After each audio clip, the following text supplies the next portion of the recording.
All right, here we go. Brand new Flyers Daily for the 12th of December, 2023. Flyers back in action tonight. They're going to wrap up their 3-game road trip tonight in Nashville when they take on the Predators. They've gotten wins in Game 1 and Game 2 of the road trip. We'll see if they can make it a clean sweep of these 3 teams that started in Arizona, that 4-1 win against the Arizona Coyotes to start it off last Thursday. Then Colorado on Saturday, that was the 5-2 win, where they went into the third period up a goal, 3-2, but skated off with a 5-2 win. And then tonight, it'll be in Nashville before returning home Thursday to take on the Washington Capitals, who sit just behind the Flyers in the standings. And we'll get our first look at the Caps this year, and then Detroit coming up on Saturday at Wells Fargo Center as well. What are the standings? What's the situation? Well, let's give you the details on that right after I tell you the Flyers Daily is presented by Ticketmaster, Make More Memories Live, and that if the Flyers get a bunch of assists tonight, like the other night where they had 7, the Flyers and Penn Medicine with the Penn Medicine assist will donate 30 pounds of food to communities in need for every Flyers assist. So like 7 the other night, 210 pounds of food. Not a bad deal. Good stuff for the Flyers when they tally some goals. Nashville comes into the game tonight, 28 games played, a record of 15-13-0. 30 points. They're sitting in the 4th spot in the Central Division of the Western Conference, and they are +1 in goal differential, 7-3 in their last 10. They did win their last one. They've actually been running pretty good of late. They had a 6-game win streak, halted by 2 losses against Minnesota and the New York Rangers. Then they won 3 straight, lost 1 against Toronto, and won their last one. So they've been playing pretty good hockey for a little while now, going back really to November 18th. And prior to that, they had lost 6 out of 7.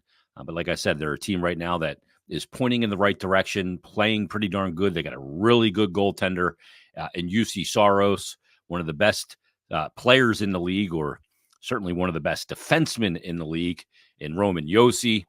Philip Forsberg's having a very good start to the season, 31 points through 28 games, 14 of those goals, 10 assists on the power play. Ryan O'Reilly becoming now an ageless wonder, 28 games. He's got 22 points. Josi third in points with 22 as well. And they got Nyquist up there with 18 and Colton Sissons as well. And the goaltender, somebody asked me this the other day, because the Flyers got the backup goaltender against Colorado. When will the Flyers stop seeing backup goaltenders? Well, part of that sometimes depends on when you play a team on the schedule, if they're on a back-to-back. But all things being equal, if they're not, I think that time is probably coming. Teams are not going to prefer to start their backup against the Flyers, considering how the first third now of this NHL season has gone. And I imagine we'll see UC Saros tonight, who's played 22 games. He's got a record of a 12-10 on the year, 283 goals against average, and a 908 save percentage. So I think that we'll probably see UC Saros for the Preds coming up tonight in Nashville. And I saw this tweet from Jordan Hall from NBC Sports Philly, and he puts this out. And Jordan's always got great nuggets. Since their loss to the Sharks, and when was that? The Flyers played the Sharks and lost back on November 7th.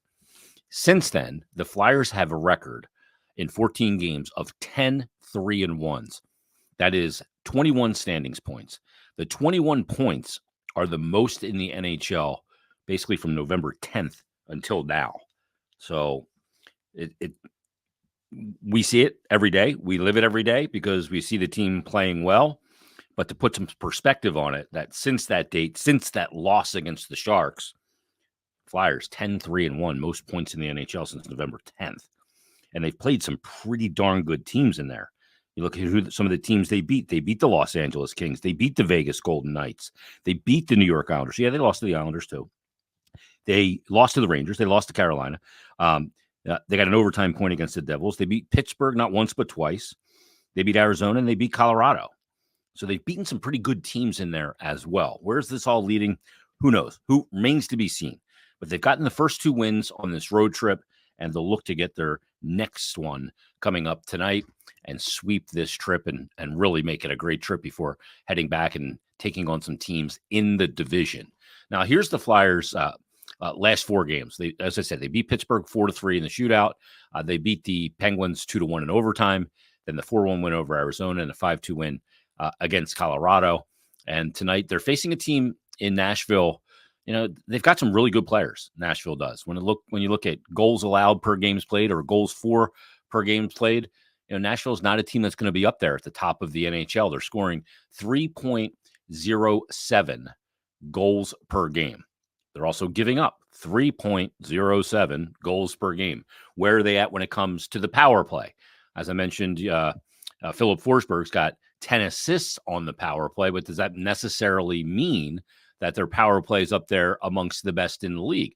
We talked about it the other night with Colorado. They have some great power play players, but they weren't at the top of the power play standings. At least not you would think they would have been much, much higher than they were. Nashville, right around the middle of the pack, 21.2%, and they are 14th in the NHL.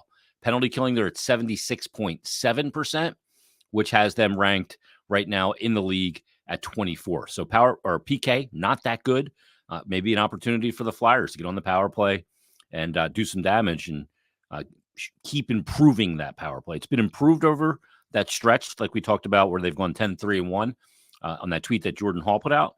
We'll see if they can continue to improve on that and make it something that they can rely on. That's what'll be key for this Flyers team going forward in this next third of the season. We'll break down into smaller bite-sized pieces, but that will be key for the Flyers over that period of time. So I want to get back to our evaluation, Flyers first 25 grades. Now, they've played now more than 25 games, obviously. They've played now 27 games. They have a record of 15-10-2. So we'll grade the Flyers defensemen on the first 27 games. Again, this isn't a recent stretch. This isn't the last couple of games. Like when we look at Cam York, for instance, maybe he got off to a little bit of a slower start, but has really started to come on lately in both his defending and his offensive instincts and offensive abilities and production. So we'll look at all that stuff. Sean Walker got off to a great start. He's cooled a little bit, still been good defensively, but hasn't been as much of a wow factor. Maybe that's partially because we now know what Sean Walker is, when a lot of us maybe didn't know a whole heck of a lot about Sean Walker when he first got here to Philadelphia, coming over from Los Angeles. So when we look at the Flyers D, and I brought this up to John Tortorella yesterday when I taped Hockey and Hounds with him, I said, do you ever recall a situation where you played 10D 27 games into a season? He couldn't believe that the number was 10. That's a lot of different D guys. A lot of times you won't play 10 different D men in an entire season, let alone 10 in your first 27 games of the season. Here's the 10 that they've played: Sanheim, York, Walker, Sealer, Zamula, Stahl, Ristolainen, Emil Andre, Victor Mete, and Bluey Belpedio. Those are the 10. And Torch brought up the fact that there's a couple of guys, a couple of blue liners down with the Lehigh Valley Phantoms that they want to get a look at. Maybe that's Adam Yinning, a guy that already has made his NHL debut. Maybe we get a look at a guy like Ronnie Attard. That could take that number all the way up to 12. That's a big number when you're talking about how many guys dress for your team on your blue line. And it's good organizational depth, because the fact of the matter is that these 10 have played and that the team is sitting in the second spot in their division despite having played 10 different defensemen. That's stunning. So let's go through them one by one here and give some grades, and then we're going to give a grade to the D-Corps as a unit. Let's start with Travis Sanheim. That's the obvious, most likely place to start. And he's played in all 27 games. We know that Travis Sanheim had a year last year that was a down year for him. Never really seemed to get on top of his game. It seemed as if him and John Tortorella just weren't on the same page and, couldn't get the level of his game where he wanted it to. He was coming off the broken foot that he had happened to him in Worlds. We didn't know that last year, but if that was a factor, a hockey player will never use it as an excuse anyway. But Travis Sanheim this summer went away, heard his name in trade rumors. And look, I think the organization pretty much at this point is all but confirmed that they tried to trade him, and they tried to get Torrey Krug, and Torrey Krug didn't waive his no trade clause. And one of the reasons why Travis Sanheim is here is because that happened, something totally out of his control. But did Travis Sanheim sit around all summer and mope about it and come in here and be like, oh, they don't want? No. And to me, this is the first element when considering his grade, is the fact that he didn't do that. He came in, he used it as motivation. He used it as a way to attack this season from a different headspace, saying, you know what? I can give more. I can affect our games more. Not only that, he's moving to the right side.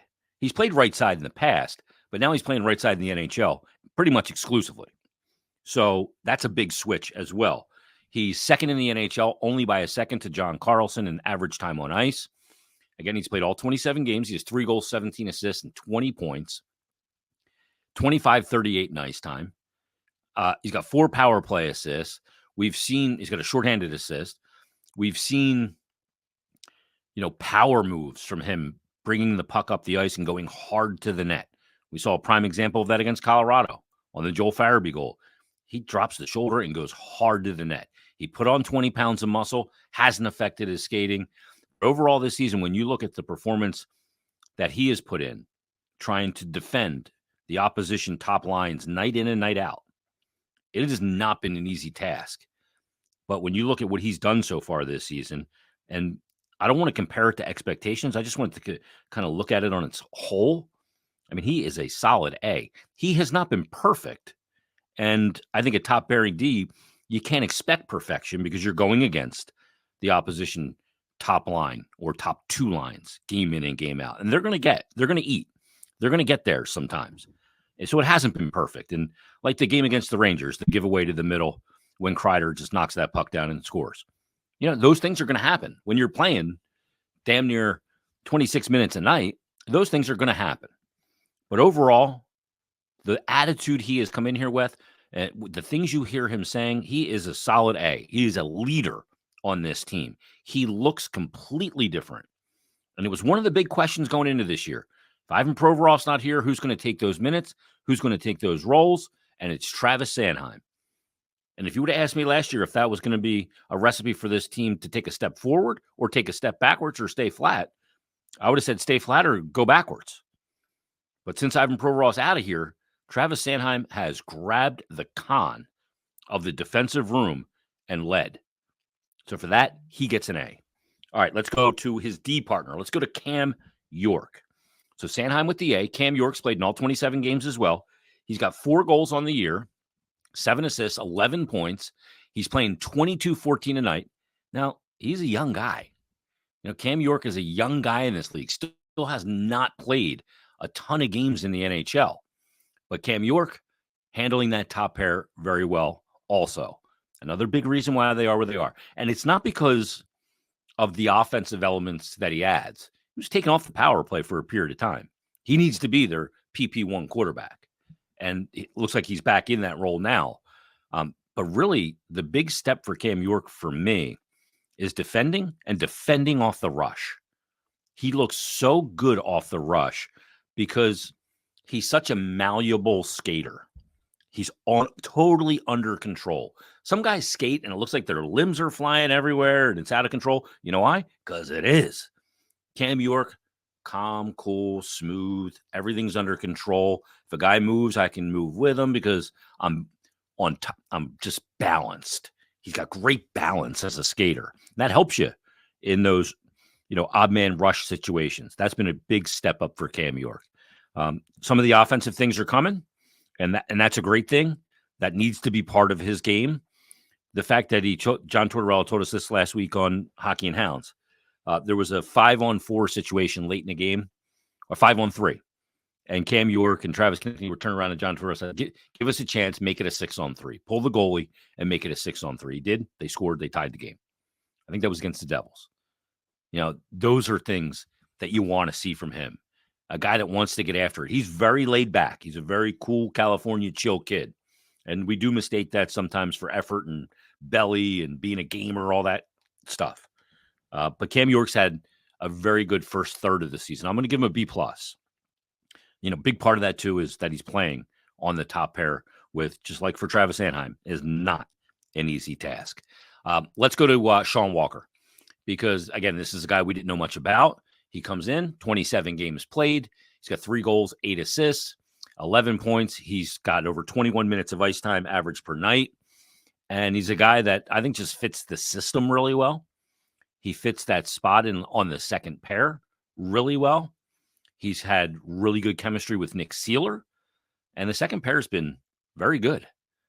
They don't get all the tough matchups. They get some tough matchups, not to the same degree as the top pair, but he's had a very good start to his Flyers career. And I'm going to give Sean Walker a solid B+ as well. Nick Seeler, 27 games played, no goals, 7 assists. As John Tortorella said, it's not always pretty, but it's effective. And he's just a gamer, a guy that you can rely on in so many facets. He's never going to wow you. He might wow you. He had a great goal last year. He's not really a guy that's going to wow you across the board, though. But he's a gamer. He's a solid B every night. See, the thing about Seeler is his best game is a solid B+. His worst game is maybe a B-. He doesn't throw in a D or an F ever. The gap between his best game and his worst game is very tight, and that's a good thing, especially on a second pair. So Nick Seeler, we'll give him a solid B as well. Let's go to Igor Zamula, who's been in and out of the lineup. And Zamula is a guy that came into the year, we're going, okay, he's coming off an injury. Is he going to be ready? How's he going to be after rehabbing this summer? He came in and hit the ground running. I thought he had a great camp. I know Danny Briere and John Tortorella talked about his camp. It was a really good camp in preseason. Got into the season, got a little overwhelmed, has been in and out of the lineup at times. But Zamula's played now in 20 games this year. He's got a goal and 3 assists, 4 points. He is a +9 on the year. He's averaging over 15 minutes of ice time, mostly in third pairing role. I think he's had some games that are really good. I think he's had some games which were pretty shaky, and you had to kind of shield him. Overall, I would probably give him a B-, C+. I'm not expecting a ton yet from him, and coming off that injury, I think that does play a part.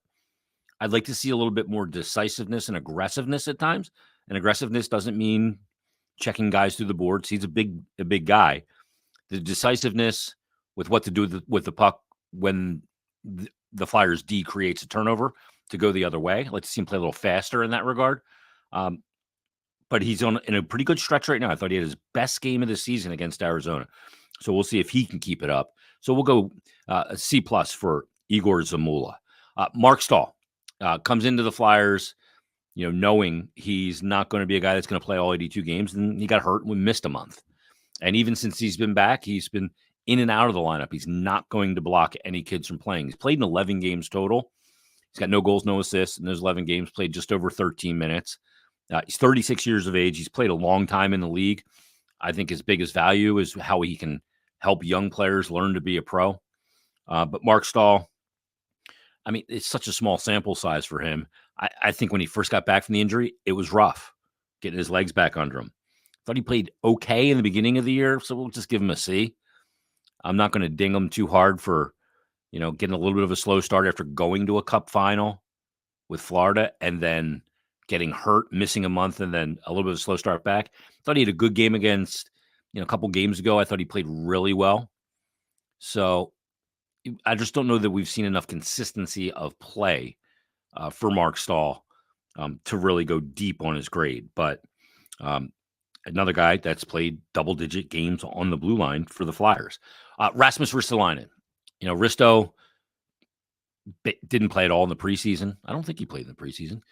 Didn't play at all prior to just a couple weeks ago. He's now played 7 straight. He's got no goals and 1 assist, and he has played just over 16:29 of ice time in his return. He's been playing mostly third pair on the right side, but I think one of the big things with Risto was the question of coming into the season. Are we going to have to start over with that process of getting him to play with some guardrails? Not over running plays or not breaking out of structure to try and make a physical play. He's come in and picked up right where he left off last year. I think he's looked really good in the 7 games. But again, small sample size. But I'll give Risto a B+ because it is the Risto that we saw in the final 2/3 of last year, which was far and away his best year as an NHLer. Not from a point perspective, but from a defending perspective.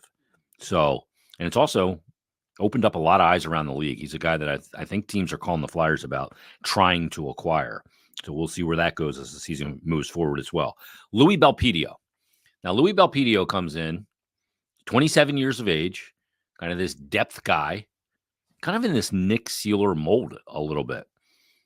Hasn't really caught on at the NHL, has gotten called up, played decently, gotten some games, ultimately gets sent back down. He's played 12 games for the Flyers. He's got 2 goals, 2 assists, 4 points, played over 13 minutes of ice time. For what we expected out of Louis Belpedio, I didn't even know that we would see Louis Belpedio this year. He solid B. He's come in and done his job, did it well, and we'll see Louis Belpedio before the year is over again, I would imagine. A lot of people have this perception that he's an old guy. He's only 27, so he's not that old. So we have seen a good amount of Louis Belpedio. Emil Andre did have some games with the Flyers, and there were some injuries and some opportunity for him. He played 4 games with the Flyers so far this season. Pointless in those 4 games, -1. Played exactly 13 minutes average of ice time. And again, such a small sample size. Sending Emil to the AHL, to me, was the no-brainer move. To me, it was almost as if no matter how good he looked, you needed to send him there just so he could learn how to be a pro in North America. And, through 4 games, he made some mistakes. He made some plays. So, we'll just give him a B. I don't think he's ready for the NHL. I think he needs that at least 2/3 of a season with the Lehigh Valley Phantoms before, you want to call him up here. So I think he's got a bright future, though. I really like the IQ on him. I like the awareness he has on the ice. And I don't get afraid of those guys smaller in stature. He's thick. I think he'll handle himself at the NHL level just fine. But he gets a B for the 4 games that he played here. Didn't wow me. Didn't wow anybody. But came up and kind of gave you what you expected and didn't look out of place. And it's a good sign for the future. And then the last one is Victor Mete, who, by the way, is only 25. I think he's played 247 NHL games. He only played 1 game for the Flyers. Kind of unfair to give him a grade. Played 10 minutes and 52 seconds in the 1 game. But let's look at the overall grade from this team defensively this year. And this has probably been, the number one reason. I think there's, outside of individual players, I think there's 3 elements as to why the Flyers are sitting in the 2nd spot in the Metropolitan Division. And don't say it just because they've played a couple more games than some of the other teams. I think the reasons that they're there is, 1, the pace for which they play, how much faster they are in transition, how they attack opposition, and how they defend the neutral zone. Because what that has done is has them defending in zone, their own zone, much less. That's number 1. Number 2, I think, another reason why they're just doing better defensively this year is all the work that went in last year of play without the puck and structure. Guys come in year 2, they know what to expect, and they know how to execute the defensive structure, and now they know how to lead it to offense quickly. That's a big thing. And then number 3, and this is in tandem with the defense, it's been the defense and the predictability of environment for goaltenders. That's a huge thing. Enormous thing. A bad D will drag down the best of goaltenders. A bad goaltender will drag down the best of D in a lot of times. But overall, when you look at where they are on the season, the PK has been enormous. They're clicking at 86.2% on the penalty kill, and they lead the NHL with 7 shorthanded goals. That's a huge element as well. They give up 2.7 goals per game. I often talk about the best teams in the league, the teams that are most equipped to do some damage in a season and in a playoff are the teams that can keep the puck out of their net. I don't look at the teams that score the most if they can't keep the puck out of their net. You got to be able to keep it out of your net. Flyers right now, 9th in the NHL, 2.70 goals per game allowed. The top teams, number 1, the Kings, 720 winning percentage, points percentage. The Vegas Golden Knights, number 2 in the NHL, 741 points percentage. The Boston Bruins, 750 points percentage, number 3. The Florida Panthers, 667 points percentage, number 4. The Vancouver Canucks, 661 points percentage, number 5. Pittsburgh Penguins, 481 points percentage, number 6. They're an outlier. The Winnipeg Jets, 654 points percentage, number 7. The Rangers, 750 points percentage, tied for the tops in the NHL, number 8. And just 100th higher than the Flyers higher. So the Rangers give up 2.69 goals per game. Flyers give up 2.70, 9th in the NHL. That's a big reason. So the D-core as a whole, with all of those things considered, they got an A-. I didn't think they'd be better going into this year. They are clearly better. They are clearly better as a 5-man unit defending. They're clearly better with their personnel on their blue line, and they've played 10 guys to do it. I think when we're all said and done this year, they will have played 12 different guys on their blue line. Staggering number. All right, Flyers, Nashville tonight. They'll wrap up the 3-game road trip. We'll break it down tomorrow on a brand new episode of Flyers Daily.